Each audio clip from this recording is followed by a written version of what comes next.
Lady Audley's Secret by Mary Elizabeth Braddon. Chapter 26. So Far and No Farther. Robert left Audley the next morning by an early train, and reached Shoreditch a little after 9 o'clock. He did not return to his chambers, but called a cab and drove straight to Crescent Villas, West Brompton. He knew that he should fail in finding the lady he went to seek at this address, as his uncle had failed a few months before, but he thought it possible to obtain some clue to the schoolmistress's new residence, in spite of Sir Michael's ill success.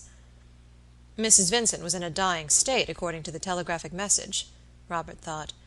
"If I do find her, I shall at least succeed in discovering whether that message was genuine." He found Crescent Villas after some difficulty. The houses were large, but they lay half embedded among the chaos of brick and rising mortar around them. New terraces, new streets, new squares led away into hopeless masses of stone and plaster on every side. The roads were sticky with damp clay, which clogged the wheels of the cab and buried the fetlocks of the horse. The desolations, that awful aspect of incompleteness and discomfort which pervades a new and unfinished neighborhood, had set its dismal seal upon the surrounding streets, which had arisen about and entrenched Crescent Villas, and Robert wasted 40 minutes by his watch, and an hour and a quarter by the cabman's reckoning, in driving up and down uninhabited streets and terraces, trying to find the villas, whose chimney tops were frowning down upon him black and venerable, amid groves of virgin plaster, undimmed by time or smoke. But having at last succeeded in reaching his destination, Mr. Audley alighted from the cab, directed the driver to wait for him at a certain corner, and set out upon his voyage of discovery. "If I were a distinguished Q.C., I could not do this sort of thing," he thought. "My time would be worth a guinea or so a minute, and I should be retained in the great case of Hoggs versus Boggs, going forward this very day before a special jury at Westminster Hall. As it is, I can afford to be patient." He inquired for Mrs. Vincent at the number which Mr. Dawson had given him. The maid who opened the door had never heard that lady's name, but after going to inquire of her mistress, she returned to tell Robert that Mrs. Vincent had lived there, but that she had left 2 months before the present occupants had entered the house. "And Mrs. has been here 15 months," the girl added emphatically. "But you cannot tell where she went on leaving here?" Robert asked despondingly. "No, sir. Missus says she believes the lady failed, and that she left sudden like, and didn't want her address to be known in the neighborhood." Mr. Audley felt himself at a standstill once more. If Mrs. Vincent had left the place in debt, she had no doubt scrupulously concealed her whereabouts. There was little hope, then, of learning her address from the tradespeople; and yet, on the other hand, it was just possible that some of her sharpest creditors might have made it their business to discover the defaulter's retreat. He looked about him for the nearest shops, and found a baker's, a stationer's, and a fruiterer's a few paces from the Crescent. 3 empty-looking, pretentious shops, with plate-glass windows, and a hopeless air of gentility. He stopped at the baker's, who called himself a pastry cook and confectioner, and exhibited some specimens of petrified sponge cake in glass bottles, and some highly glazed tarts covered with green gauze. "She must have bought bread," Robert thought, as he deliberated before the baker's shop, "and she is likely to have bought it at the handiest place. I'll try the baker." The baker was standing behind his counter, disputing the items of a bill with a shabby genteel young woman. He did not trouble himself to attend to Robert Audley until he had settled the dispute, but he looked up as he was receipting the bill, and asked the barrister what he pleased to want. "Can you tell me the address of a Mrs. Vincent, who lived at No. 9 Crescent Villas a year and a half ago?" Mr. Audley inquired mildly. "No, I can't," answered the baker, growing very red in the face, and speaking in an unnecessarily loud voice. "And what's more, I wish I could. That lady owes me upward of £11 for bread, and it's rather more than I can afford to lose. If anybody can tell me where she lives, I shall be much obliged to him for doing so." Robert Audley shrugged his shoulders and wished the man good morning. He felt that his discovery of the lady's whereabouts would involve more troubles than he had expected. He might have looked for Mrs. Vincent's name in the post-office directory, but he thought it scarcely likely that a lady who was on such uncomfortable terms with her creditors would afford them so easy a means of ascertaining her residence. "If a baker can't find her, how should I find her?" he thought despairingly. "If a resolute, sanguine, active, and energetic creature such as the baker failed to achieve this business, how can a lymphatic wretch like me hope to accomplish it? Where the baker has been defeated, what preposterous folly it would be for me to try to succeed." Mr. Audley abandoned himself to these gloomy reflections as he walked slowly back toward the corner at which he had left the cab. About halfway between the baker's shop and this corner, he was arrested by hearing a woman's step close at his side, and a woman's voice asking him to stop. He turned and found himself face to face with the shabbily dressed woman whom he had left settling her account with the baker. What?" he asked vaguely. "Can I do anything for you, ma'am? Does Mrs. Vincent owe you money, too?" "Yes, sir," the woman answered, with a semi-genteel manner which corresponded with the shabby gentility of her dress. "Mrs. Vincent is in my debt, but it isn't that, sir. I want to know, please, what your business may be with her, because... "You can give me her address if you choose, ma'am. That's what you mean to say, isn't it?" The woman hesitated a little, looking rather suspiciously at Robert. "You're not connected with the tally business, are you, sir?" she asked, after considering Mr. Audley's personal appearance for a few moments. "The what, ma'am?" asked the young barrister, staring aghast at his questioner. "I'm sure I beg your pardon, sir," exclaimed the little woman, seeing that she had made some awful mistake. "I thought you might have been, you know. Some of the gentlemen who collect for the tally shops do dress so very handsome, and I know Mrs. Vincent owes a good deal of money." Robert Audley laid his hand upon the speaker's arm. "My dear madam," he said, "I want to know nothing of Mrs. Vincent's affairs. So far from being concerned in what you call the tally business, I have not the remotest idea what you mean by that expression. You may mean a political conspiracy. You may mean some new species of taxes. Mrs. Vincent does not owe me any money, however badly she may stand with that awful-looking baker. I never saw her in my life, but I wish to see her today for the simple purpose of asking her a few very plain questions about a young lady who once resided in her house. If you know where Mrs. Vincent lives and will give me her address, you will be doing me a great favor." He took out his card case and handed a card to the woman, who examined the slip of pasteboard anxiously before she spoke again. "I'm sure you look and speak like a gentleman, sir," she said, after a brief pause, "and I hope you will excuse me if I've seemed mistrustful like, but poor Mrs. Vincent has had dreadful difficulties, and I'm the only person hereabouts that she's trusted with her addresses. I'm a dressmaker, sir, and I've worked for her for upward of 6 years, and though she doesn't pay me regular, you know, sir, she gives me a little money on account now and then, and I get on as well as I can. I may tell you where she lives, then, sir? You haven't deceived me, have you?" "On my honor, no." "Well, then, sir," said the dressmaker, dropping her voice as if she thought the pavement beneath her feet, or the iron railings before the houses by her side, might have ears to hear her, "it's Acacia Cottage, Peckham Grove. I took a dress there yesterday for Mrs. Vincent." "Thank you," said Robert, writing the address in his pocketbook.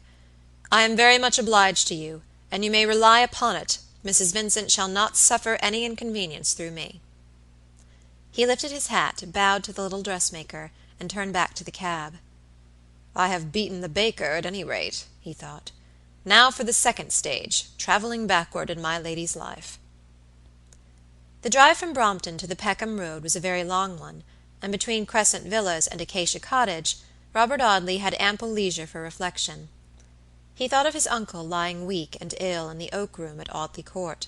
He thought of the beautiful blue eyes watching Sir Michael's slumbers, the soft white hands tending on his waking moments, the low musical voice soothing his loneliness, cheering and consoling his declining years. What a pleasant picture it might have been, had he been able to look upon it ignorantly, seeing no more than others saw, looking no further than a stranger could look. But with the black cloud which he saw brooding over it, what an arch mockery, what a diabolical delusion it seemed. Peckham Grove, pleasant enough in the summer-time, has rather a dismal aspect upon a dull February day, when the trees are bare and leafless, and the little gardens desolate. Acacia Cottage bore small token of the fitness of its nomenclature, and faced the road with its stuccoed walls sheltered only by a couple of attenuated poplars. But it announced that it was Acacia Cottage by means of a small brass plate upon one of the gate-posts, which was sufficient indication for the sharp-sighted cabman who dropped Mr. Audley upon the pavement before the little gate. Acacia Cottage was much lower in the social scale than Crescent Villas, and the small maidservant who came to the low wooden gate and parleyed with Mr. Audley was evidently well used to the encounter of relentless creditors across the same feeble barricade. She murmured the familiar domestic fiction of the uncertainty regarding her mistress's whereabouts, and told Robert that if he would please to state his name and business, she would go and see if Mrs. Vincent was at home.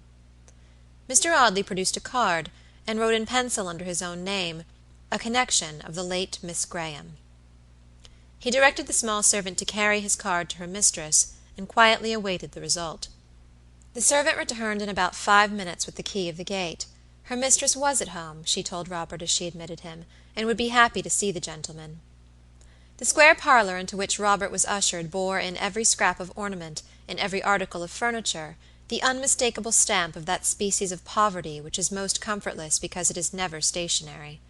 The mechanic who furnishes his tiny sitting-room with half a dozen cane chairs, a Pembroke table, a Dutch clock, a tiny looking-glass, a crockery shepherd and shepherdess, and a set of gaudily japanned iron tea-trays, makes the most of his limited possessions, and generally contrives to get some degree of comfort out of them. But the lady who loses the handsome furniture of the house she is compelled to abandon and encamps in some smaller habitation with the shabby remainder, brought in by some merciful friend at the sale of her effects, carries with her an aspect of genteel desolation and tawdry misery not easily to be paralleled in wretchedness by any other phase which poverty can assume. The room which Robert Audley surveyed was furnished with the shabbier scraps snatched from the ruin which had overtaken the imprudent schoolmistress in Crescent Villas. A cottage piano, a chiffonier, 6 sizes too large for the room, and dismally gorgeous in gilded mouldings that were chipped and broken. A slim-legged card table, placed in the post of honor, formed the principal pieces of furniture. A threadbare patch of Brussels carpet covered the center of the room, and formed an oasis of roses and lilies upon a desert of shabby green drugget.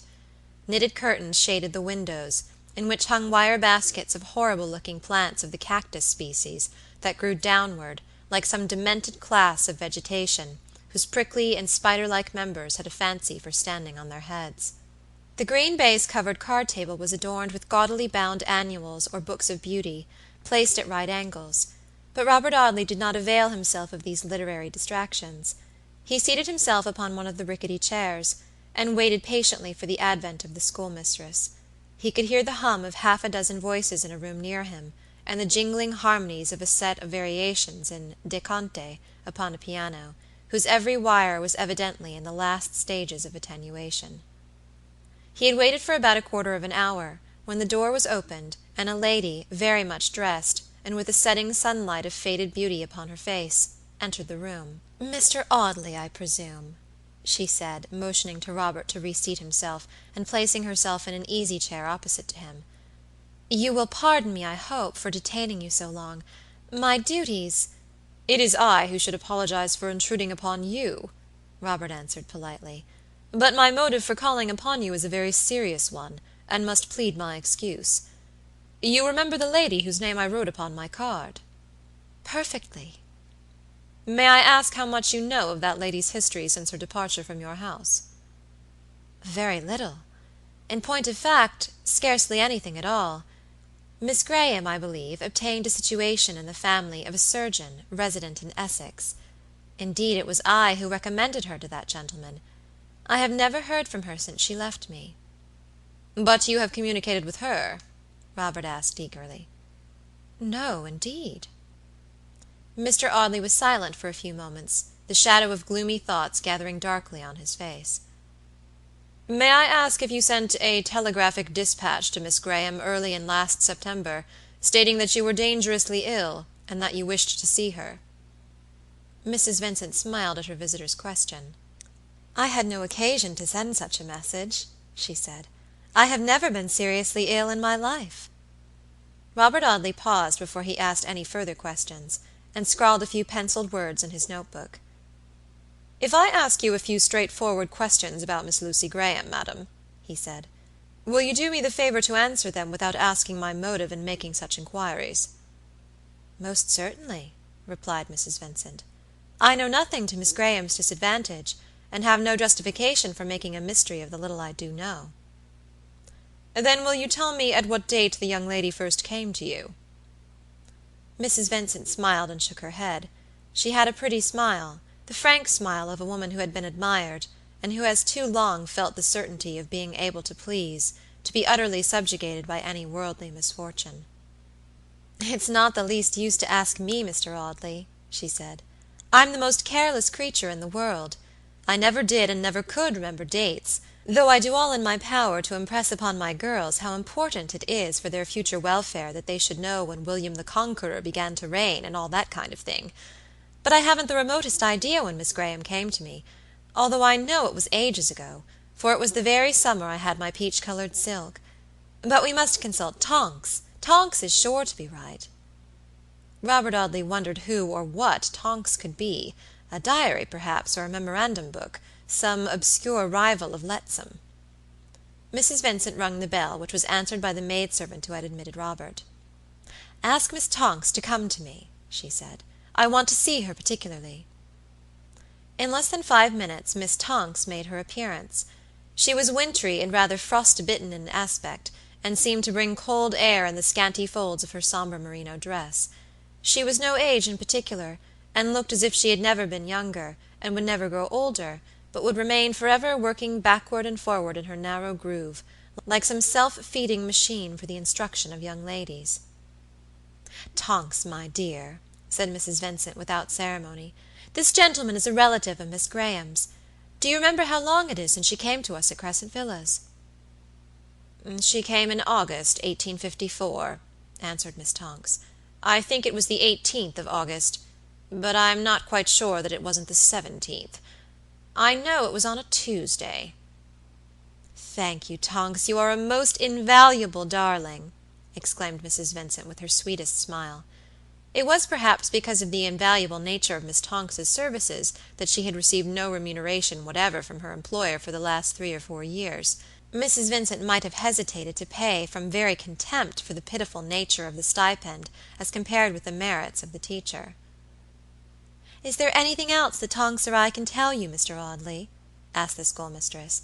"Tonks has a far better memory than I have." "Can you tell me where Miss Graham came from when she entered your household?" Robert inquired. "Not very precisely," answered Mrs. Vincent. "I have a vague notion that Miss Graham said something about coming from the seaside, but she didn't say where, or if she did I have forgotten it. Tonks, did Miss Graham tell you where she came from?" "Oh, no," replied Miss Tonks, shaking her grim little head significantly. "Miss Graham told me nothing. She was too clever for that.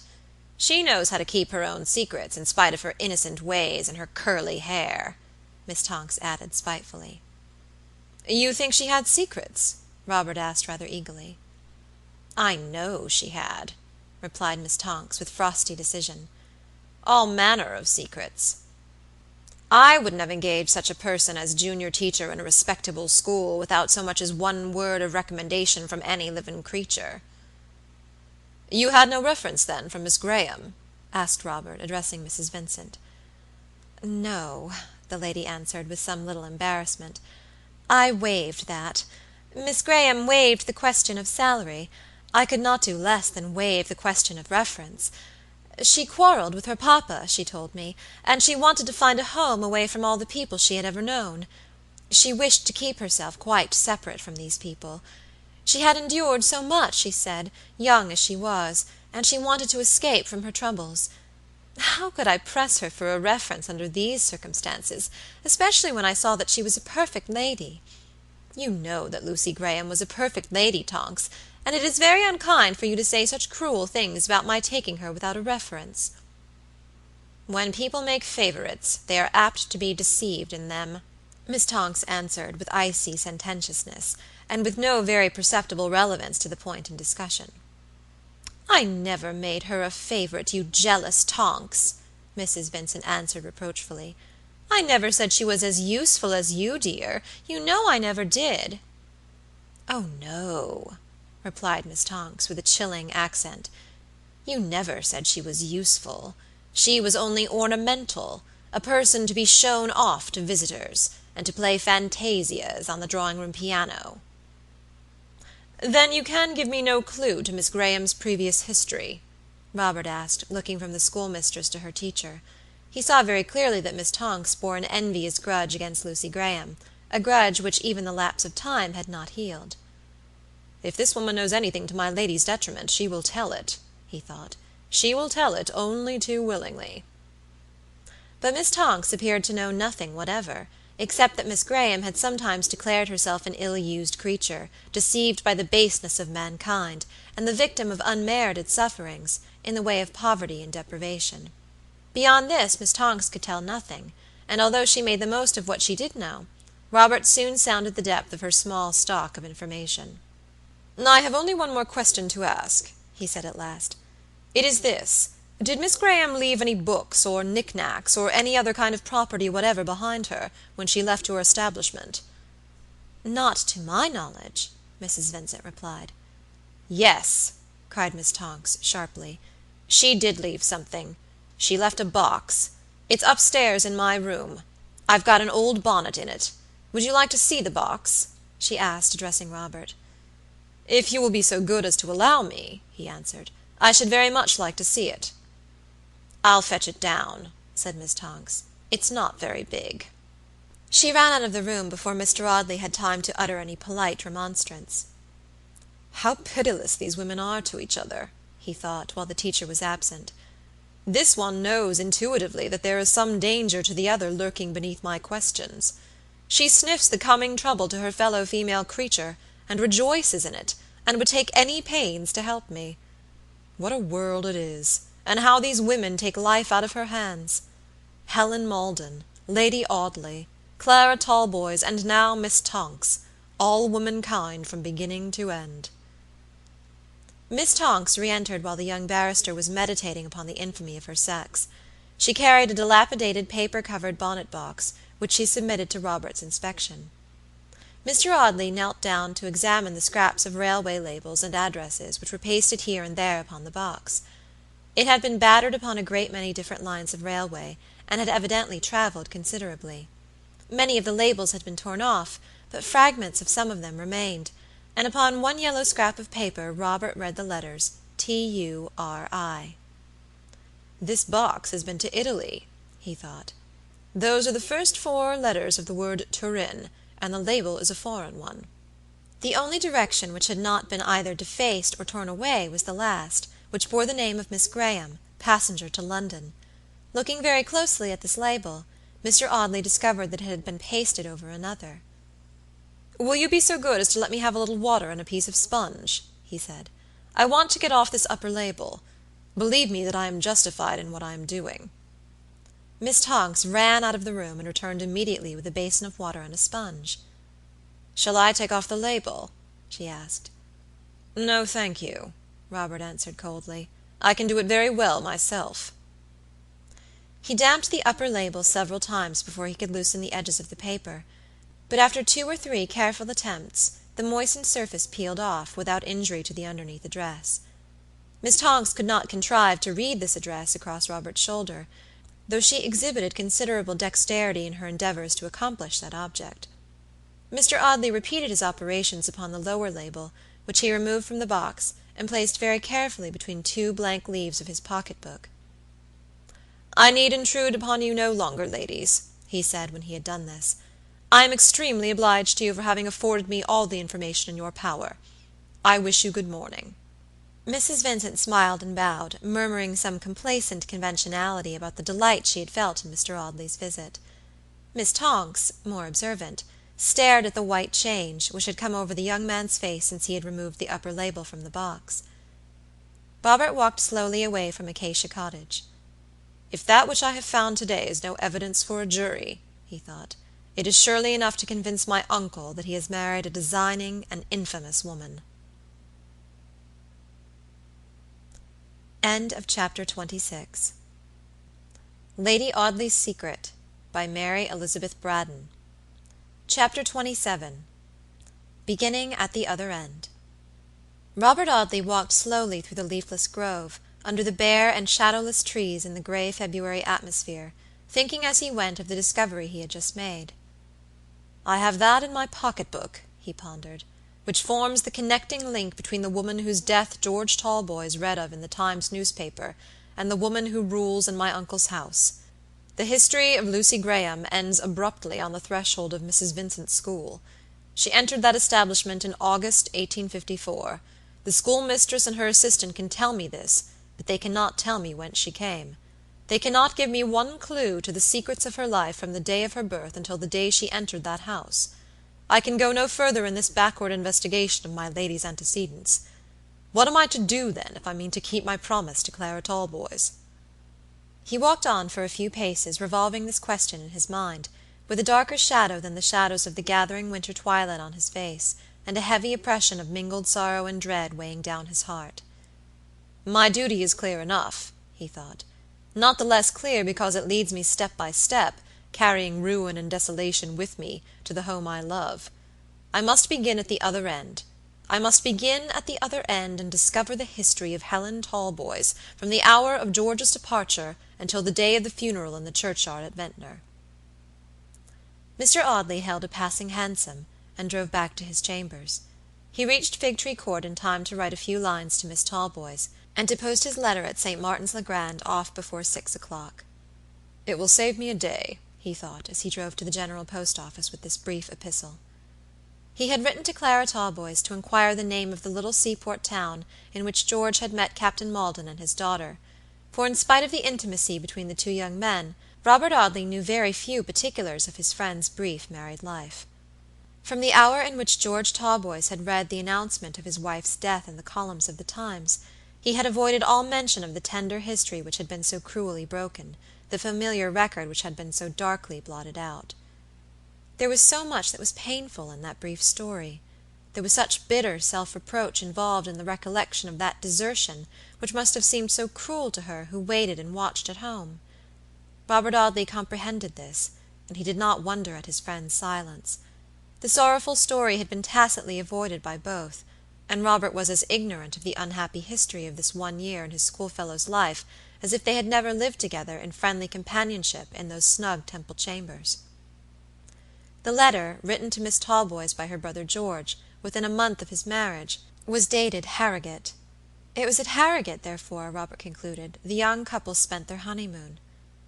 Robert Audley had requested Clara Talboys to telegraph an answer to this question, in order to avoid the loss of a day in the accomplishment of the investigation he had promised to perform.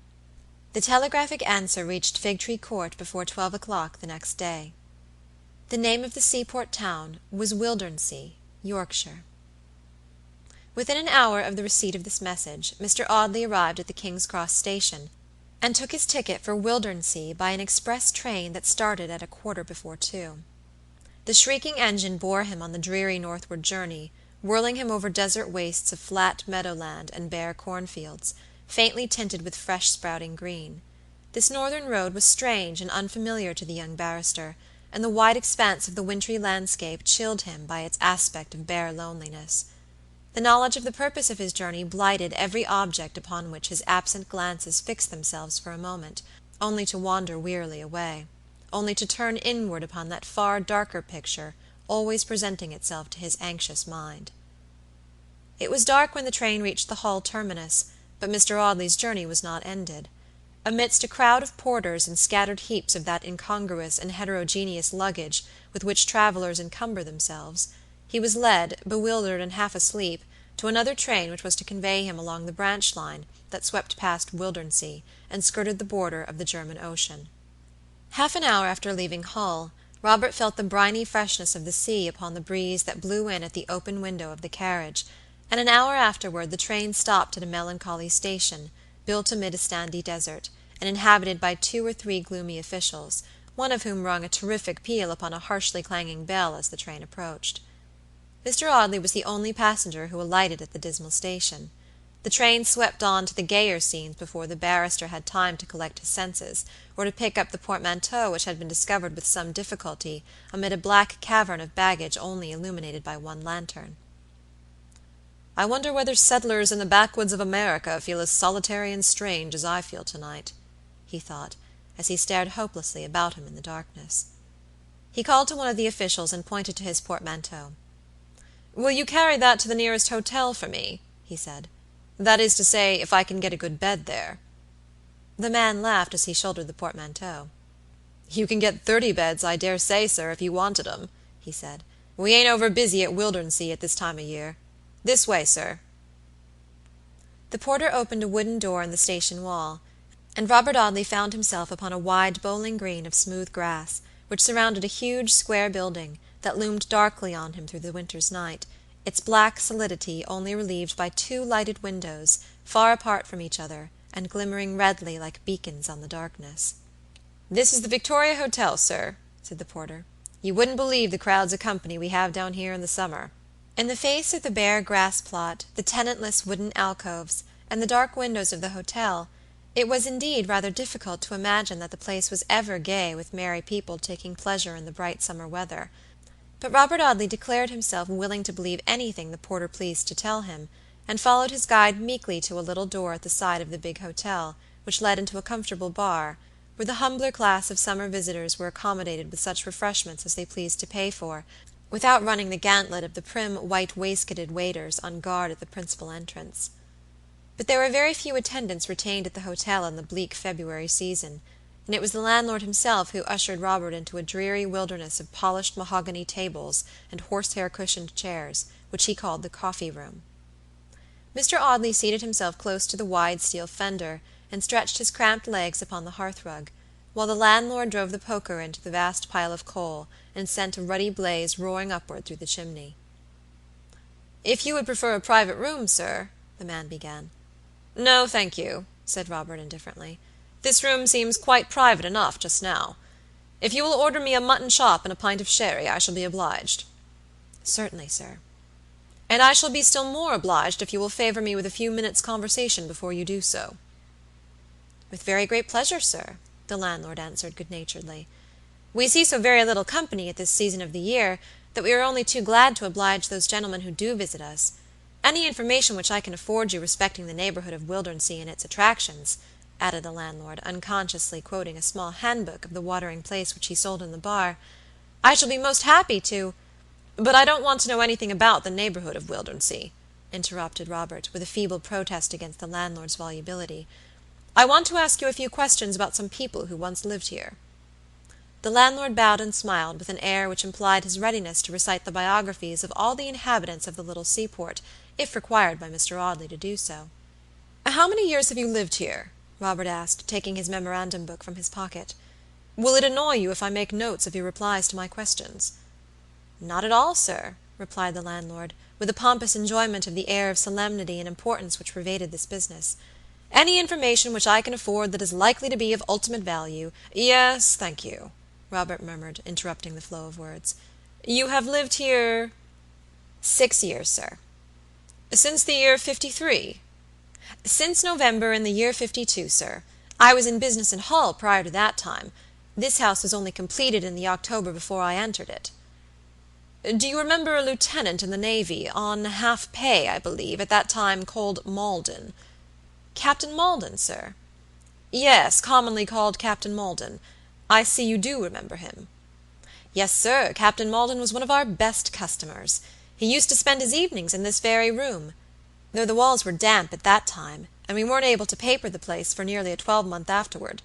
His daughter married a young officer that came here with his regiment at Christmas time in '52. They were married here, sir, and they traveled on the Continent for 6 months, and came back here again; but the gentleman ran away to Australia, and left the lady a week or 2 after her baby was born. The business made quite a sensation in Wildernsea, sir, and Mrs.—I forgot the name." "Mrs. Talboys," suggested Robert. "To be sure, sir, Mrs. Talboys. Mrs. Talboys was very much pitied by the Wildernsea folks, sir. I was going to say, for she was very pretty, and had such nice winning ways that she was a favorite with everybody who knew her." "Can you tell me how long Mr. Maldon and his daughter remained at Wildernsea after Mr. Talboys left them?" Robert asked. "Well, no, sir," answered the landlord, after a few moments' deliberation. "I can't say exactly how long it was. I know Mr. Maldon used to sit here in this very parlor, and tell people how badly his daughter had been treated, and how he'd been deceived by a young man he'd put so much confidence in; but I can't say how long it was before he left Wildernsea. But Mrs. Barkamb could tell you, sir," added the landlord briskly. "Mrs. Barkamb?" Yes, Mrs. Barkamb is the person who owns number 17 North Cottages, the house in which Mr. Maldon and his daughter lived. She's a nice, civil-spoken, motherly woman, sir, and I'm sure she'll tell you anything you may want to know." "Thank you. I will call upon Mrs. Barkamb to-morrow. Stay, one more question. Should you recognize Mrs. Talboys if you were to see her?" "Certainly, sir, as sure as I should recognize one of my own daughters." Robert Audley wrote Mrs. Barkamb's address in his pocket-book, ate his solitary dinner, drank a couple of glasses of sherry, smoked a cigar, and then retired to the apartment in which a fire had been lighted for his comfort. He soon fell asleep, worn out with the fatigue of hurrying from place to place during the last 2 days, but his slumber was not a heavy one, and he heard the disconsolate moaning of the wind upon the sandy wastes, and the long waves rolling in monotonously upon the flat shore. Mingling with these dismal sounds, the melancholy thoughts engendered by his joyless journey repeated themselves in never-varying succession in the chaos of his slumbering brain, and made themselves into visions of things that never had been and never could be upon this earth, but which had some vague relation to real events remembered by the sleeper. In those troublesome dreams he saw Audley Court, rooted up from amidst the green pastures and the shady hedgerows of Essex, standing bare and unprotected upon that desolate northern shore, threatened by the rapid rising of a boisterous sea, whose waves seemed gathering upward to descend and crush the house he loved. As the hurrying waves rolled nearer and nearer to the stately mansion, the sleeper saw a pale, starry face looking out of the silvery foam, and knew that it was my lady, transformed into a mermaid, beckoning his uncle to destruction. Beyond that rising sea great masses of cloud, blacker than the blackest ink, more dense than the darkest night, lowered upon the dreamer's eye.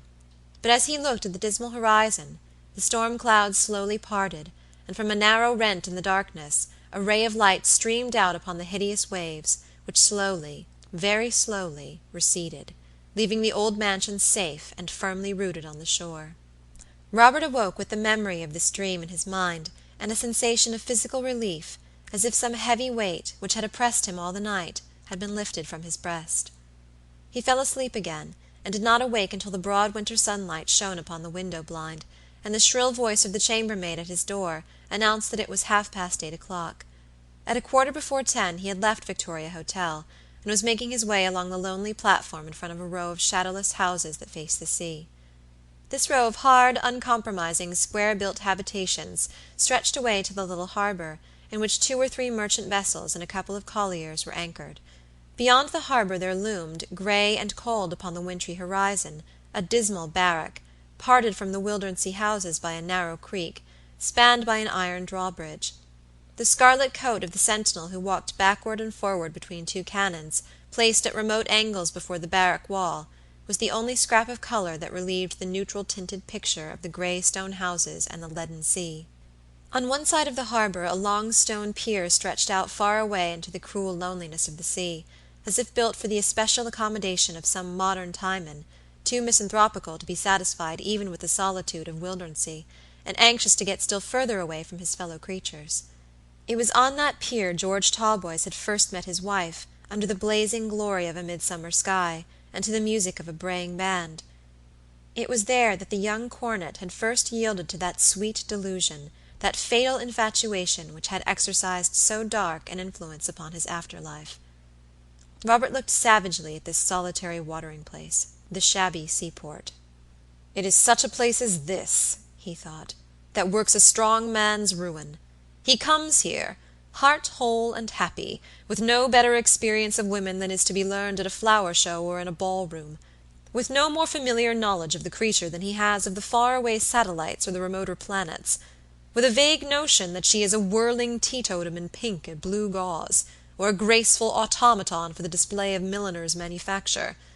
He comes to some place of this kind, and the universe is suddenly narrowed into about 6 acres, the mighty scheme of creation is crushed into a bandbox.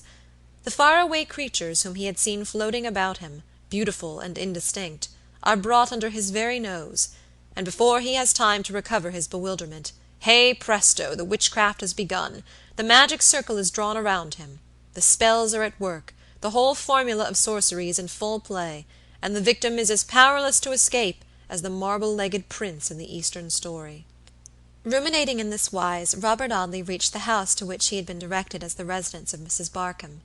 He was admitted immediately by a prim, elderly servant, who ushered him into a sitting room as prim and elderly looking as herself. Mrs. Barkamb, a comfortable matron of about 60 years of age, was sitting in an armchair before a bright handful of fire in the shining grate. An elderly terrier, whose black and tan coat was thickly sprinkled with gray, reposed in Mrs. Barkamb's lap. Every object in the quiet sitting room had an elderly aspect of simple comfort and precision, which is the evidence of outward repose. "I should like to live here," Robert thought, "and watch the gray sea slowly rolling over the gray sand under the still gray sky. I should like to live here, and tell the beads upon my rosary, and repent and rest." He seated himself in the armchair opposite Mrs. Barkamb, at that lady's invitation, and placed his hat upon the ground. The elderly terrier descended from his mistress's lap to bark at and otherwise take objection to this hat. "You were wishing, I suppose, sir, to take one—" "Be quiet, Dash!" "One of the cottages," suggested Mrs. Barkamb, whose mind ran in one narrow groove, and whose life during the last 20 years had been an unvarying round of house-letting. Robert Audley explained the purpose of his visit. "I come to ask one simple question," he said, in conclusion. "I wish to discover the exact date of Mrs. Talboys' departure from Wildernsea. The proprietor of the Victoria Hotel informed me that you were the most likely person to afford me that information." Mrs. Barkamb deliberated for some moments. "I can give you the date of Captain Maldon's departure," she said, "for he left number 17 considerably in my debt, and I have the whole business in black and white. But with regard to Mrs. Talboys—" Mrs. Barkamb paused for a few moments before resuming. "You are aware that Mrs. Talboys left rather abruptly?" she asked. "I was not aware of that fact." "Indeed. Yes, she left abruptly, poor little woman. She tried to support herself after her husband's desertion by giving music lessons. She was a very brilliant pianist, and succeeded pretty well, I believe; but I suppose her father took her money from her, and spent it in public houses. However that might be, they had a very serious misunderstanding one night, and the next morning Mrs. Talboys left Wildernsea, leaving her little boy, who was out at nurse in the neighborhood." "But you cannot tell me the date of her leaving?" "I'm afraid not," answered Mrs. Barkamb. "And yet stay. Captain Maldon wrote to me upon the day his daughter left. He was in very great distress, poor old gentleman, and he always came to me in his troubles. If I could find that letter, it might be dated, you know. Mightn't it now?" Mr. Audley said that it was only probable the letter was dated. Mrs. Barkamb retired to a table in the window on which stood an old-fashioned mahogany desk, lined with green baize, and suffering from a plethora of documents, which oozed out of it in every direction. Letters, receipts, bills, inventories, and tax papers were mingled in hopeless confusion, and among these Mrs. Barkamb set to work to search for Captain Maldon's letter. Mr. Audley waited very patiently, watching the gray clouds sailing across the gray sky, the gray vessels gliding past upon the gray sea. After about 10 minutes' search, and a great deal of rustling, crackling, folding and unfolding of the papers, Mrs. Barkamb uttered an exclamation of triumph. "I've got the letter," she said, "and there's a note inside it from Mrs. Talboys." Robert Audley's pale face flushed a vivid crimson as he stretched out his hand to receive the papers. "The persons who stole Helen Maldon's love letters from George's trunk in my chambers might well have saved themselves the trouble," he thought. The letter from the old lieutenant was not long, but almost every other word was underscored. "My generous friend," the writer began. Mr. Maldon had tried the lady's generosity pretty severely during his residence in her house, rarely paying his rent until threatened with the intruding presence of the broker's man. "I am in the depths of despair. My daughter has left me. You may imagine my feelings. We had a few words last night upon the subject of money matters, which subject has always been a disagreeable one between us, and on rising this morning I found I was deserted. The enclosed from Helen was waiting for me on the parlor table. Yours in distraction and despair, Henry Maldon, North Cottages, August 16th, 1854. The note from Mrs. Talboys was still more brief. It began abruptly thus: "I am weary of my life here, and wish, if I can, to find a new one. I go out into the world, dissevered from every link which binds me to the hateful past, to seek another home and another fortune. Forgive me if I have been fretful, capricious, changeable. You should forgive me, for you know why I have been so. You know the secret which is the key to my life. Helen Talboys. These lines were written in a hand that Robert Audley knew only too well. He sat for a long time pondering silently over the letter written by Helen Talboys. What was the meaning of those last two sentences? You should forgive me, for you know why I have been so. You know the secret which is the key to my life. He wearied his brain in endeavoring to find a clue to the signification of these two sentences. He could remember nothing, nor could he imagine anything that would throw a light upon their meaning. The date of Helen's departure, according to Mr. Maldon's letter, was the 16th of August, 1854. Miss Tonks had declared that Lucy Graham entered the school at Crescent Villas upon the 17th or 18th of August in the same year. Between the departure of Helen Talboys from the Yorkshire watering place and the arrival of Lucy Graham at the Brompton school, not more than 48 hours could have elapsed. This made a very small link in the chain of circumstantial evidence, perhaps, but it was a link none the less, and it fitted neatly into its place. "Did Mr. Maldon hear from his daughter after she had left Wildernsea?" Robert asked. Well, I believe he did hear from her, Mrs. Barkamb answered. But I didn't see much of the old gentleman after that August. I was obliged to sell him up in November, poor fellow, for he owed me 15 months' rent, and it was only by selling his poor little bits of furniture that I could get him out of my place.